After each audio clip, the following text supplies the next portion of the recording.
Ahora bien, ¿cuáles son los precursores de la pedagogía crítica? Para ellos tenemos que volver otra vez a la escuela de Frankfurt con la teoría crítica. Acuérdense que estos vienen a considerarse como los pioneros, en cierta manera, que inspiraron a otros para las pedagogías críticas. Como por ejemplo tenemos a Theodor Adorno, tenemos a Herbert Marcuse, Jürgen Habermas y Max Horkheimer. Estos fueron considerados los pioneros quienes promovieron en cierta manera el desarrollo, el nacimiento de la pedagogía crítica. Pero la pedagogía crítica tienen unos representantes emblemáticos. Hay una multitud de seguidores. Pero si observamos la bibliografía, la vasta bibliografía que hay sobre este tema de la pedagogía crítica, nos conseguimos con más de 20, más de 25, hasta 30, o si es posible, más seguidores. Pero los más representativos nos conseguimos hacia nuestro continente, ya sea hacia Latinoamérica y hacia Norteamérica. El principal de ellos es Paulo Freire, quien nos trae la educación como práctica política y liberadora. Tenemos también a Henry Giraud con la escuela como esfera pública y democrática. Luego pasamos a Michael Apple con la colonización del trabajo de los docentes, esto como crítica.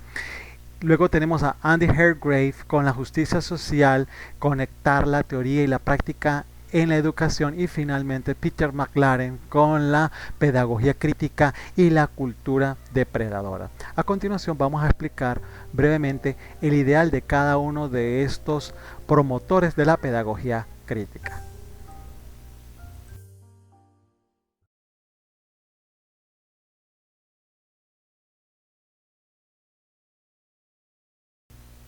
Uno de los principales precursores de la pedagogía crítica lo encontramos en Paulo Freire. Es un pedagogo brasileño humanista que nació en 1921 y falleció lamentablemente hace el año 1997. La idea principal de Paulo Freire se centra en el desarrollo de una educación popular liberadora y de la esperanza. Ha escrito bastantes libros y por supuesto artículos, pero las obras más importantes de él la conseguimos en La educación como práctica de la libertad, escrita en el año 1963, y la segunda obra titulada La pedagogía del oprimido, escrita en el año 1968. Desde las ideas de Pablo Freire se puede entender cuál era la finalidad del desarrollo de esta pedagogía o de esta educación popular y liberadora. Por ejemplo, él dice, las personas a partir de su experiencia cotidiana y compartida adquieren una conciencia crítica de sí mismo y de la realidad que transforma su acción. ¿Esto qué significa? Que las personas dentro del proceso de enseñanza y de aprendizaje se requiere de una constante dialéctica, o en otras palabras, de un constante diálogo entre el educador y los educandos. Desde allí es donde se construye este aparataje de la argumentación, de la crítica y de la reflexión, tanto de la práctica realizada por el docente como del encuentro del estudiante con su sociedad alineante, principalmente por valores socioculturales, políticos y económicos.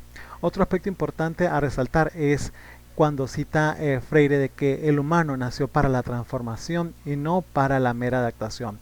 Es normal que nosotros nos encontramos en una sociedad alienante, pero es necesario también que éste no se adapte a ello, sino que logre transformarlo. Y para ello, desde la obra de la educación como práctica de la libertad, propone Freire la concientización de la educación como una práctica política en donde su eje central va a ser, por un lado, centralizarse en el contexto social, es decir, asumir el contexto social como un componente importante del proceso educativo, que no solamente se vaya a quedar en el aula de clase, sino que toda la información que se destaca desde la sociedad sea utilizada para que el estudiante reflexione sobre esta y pueda transformarla. Es decir, una práctica política para un cambio democrático y radical. Otro aporte que hace Pablo Freire desde esta obra es también el proceso de alfabetización, es decir, elaboración de una lectura emancipadora del contexto y del mundo a través del diálogo educando, como habíamos dicho, para luchar contra las injusticias. Pero además de esto se refiere a un proceso de alfabetización que también lo cita Giraud, es que no se debe quedar en la escuela en el hecho de enseñar a leer y a escribir, sino que se debe hacer, como dije, una lectura de ese mundo, es decir, incorporar a la sociedad para poder realizar ese proceso educativo y transformador, que no solamente se aprende en la escuela, sino que el estudiante debe asumir las estrategias que le permitan comprender y seguir realizando ese aprendizaje fuera de ella con la sociedad.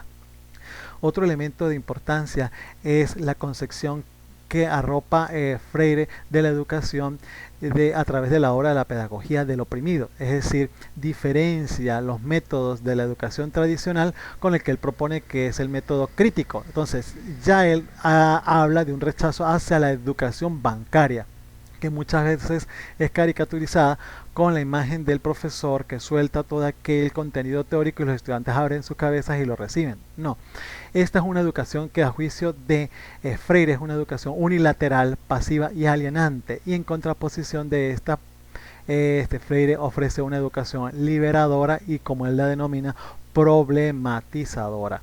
Esta propuesta que nos ofrece Freire también es asumida por otros pensadores y promotores de la pedagogía crítica en nuestros países latinoamericanos y también en los Estados Unidos. A continuación vamos a seguir explicando la pedagogía, pero desde el punto de vista de Girós, que también es uno de los precursores de la pedagogía crítica y quien también siguió a los pensamientos de Freire.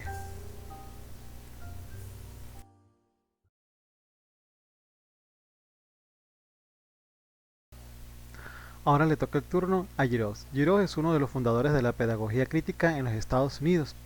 Asimismo, este filósofo norteamericano y activista se nutre de la tradición teórica de Marx, pero especialmente la que es desarrollada por Gramsci y la escuela de Frankfurt con Adorno, con Horkheimer, Marcuse y Habermas, así como el mismo Freire. Girós aborda tres importantes entidades. Por un lado, la escuela, el docente y los medios de comunicación. Para él, por ejemplo, la escuela se debe comprender en esferas públicas, democráticas, cuya tarea principal sea la de educar a los estudiantes en el lenguaje crítico, en el apego y en la promoción de la democracia y la posibilidad de desarrollar procesos que formen ciudadanos críticos con saberes y con acciones colectivas para una visión de la vida pública, ya sea en comunidad principalmente, y con una responsabilidad moral. Y para ello se hace necesario concienciar y capacitar a los docentes para que sean, desde luego, pues intelectuales, transformativos, que abran vías de resistencia y de emancipación. Es prácticamente la misma idea propuesta por Freire.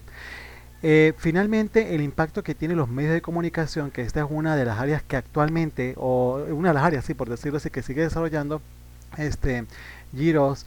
Él dice que el impacto que tienen los medios de comunicación y lo que él denomina como otros artefactos culturales extraescolares sobre la infancia y la juventud lo ejerce alienándola, pero a su vez siendo utilizada, ya que el trabajo sobre la cultura popular en la televisión, el cine y la música le sirve para mostrar que los valores y significados sociales se producen tanto en el currículo escolar como en el campo más amplio de la cultura. O sea, se está hablando a la vez como si fuese un currículum oculto. Existe un deseo por la libertad, pero a su vez el Estado proyecta otros intereses, ¿sí?, de dominio o de hegemonía. Entonces se hace necesario que el carácter emancipativo, por decir así, de la pedagogía crítica sea utilizada a través de los medios de comunicación a fin de ir liquidando o ir abriendo espacios colectivos que permitan la transformación, que permitan el análisis crítico, que permitan la experiencia reflexiva dentro de la escuela y en la misma sociedad.